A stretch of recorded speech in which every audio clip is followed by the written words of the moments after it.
I'm just back from what is called the Festival of British Railway Modelling, known to me as the Doncaster Model Railway Show.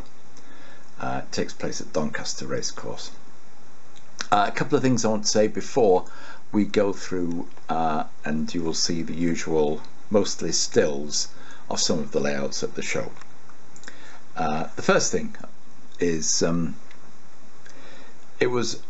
it's successful, therefore it's busy, and after about 3 hours I was getting tired, and I think it's a problem. I want shows to be successful, so the organisers continue to put them on.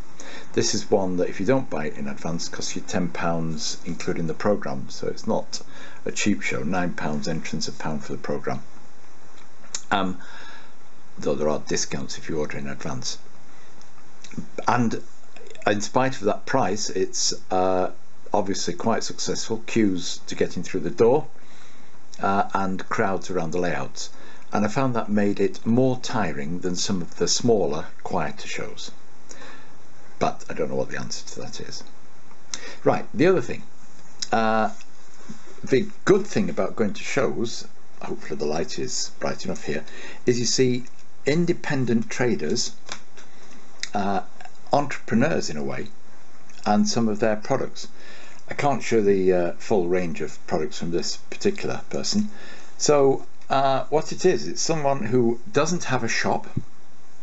What they have is a laser cutting machine to laser cut MDF and plastic, and they design and produce laser cut models. In this case, the mainstay is bridges and ironwork and things like this. These cost 50p each, right? Which, considering the number of cuts that are made, because really on a laser cutting machine it's the time, the materials is a very low cost, it's the time it takes to cut it. There's a lot of cutting going on in there. Once you've designed it, you can run multiples off. It's not expensive, and there were at least 3 or 4 people I'd not seen before offering laser cut timber buildings and other structures. So MDF laser cutting is becoming more prevalent. No shop, only available through eBay. Search on eBay for laser cut model railway bridges and you'll find these. It's somebody who was a teacher of design and technology and who's left teaching before retirement age to set up on his own, doing something which is a lot lower stress than teaching, though he obviously is good teaching, enjoyed teaching. And I don't want to give any names away because it was just a conversation I had with the person. Delighted that he's doing that because he's providing a real service, and as a home garage or cottage industry, providing products that we might want at a relatively low price. And of course, if you want to design your own, prepared to cut something to your own specification and your own design. So there's a few of these people out there now at the moment doing similar things, and we are benefiting from that. That's the second thing I want to say, and there was a third thing.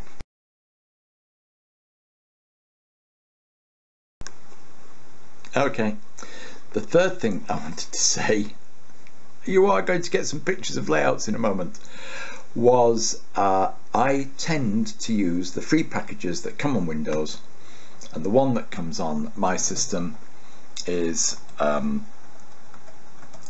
Windows Movie Maker, but there's also something in Windows which is Windows Photos, and within Windows Photos you have a facility for making a video. I found that incredibly frustrating. The advantage of using Windows Photos was its feature for adding music that lasts exactly the same length as a video, but I didn't find it anywhere as easy to use as Windows Movie Maker. So you buy Windows 10, or you get Windows 10 on a machine, you get Movie Maker that comes with it.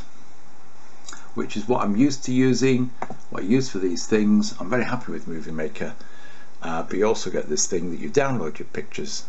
It downloads using Photos as a download thing. I don't know why it uses Photos, that's just how Windows 10 operates. It uses Photos, and Photos has a movie or video making feature, but I am not a fan of it. So that's two alternatives within one Microsoft system, and I wonder why that is so, but there we go. Okay, here we go. The Doncaster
this is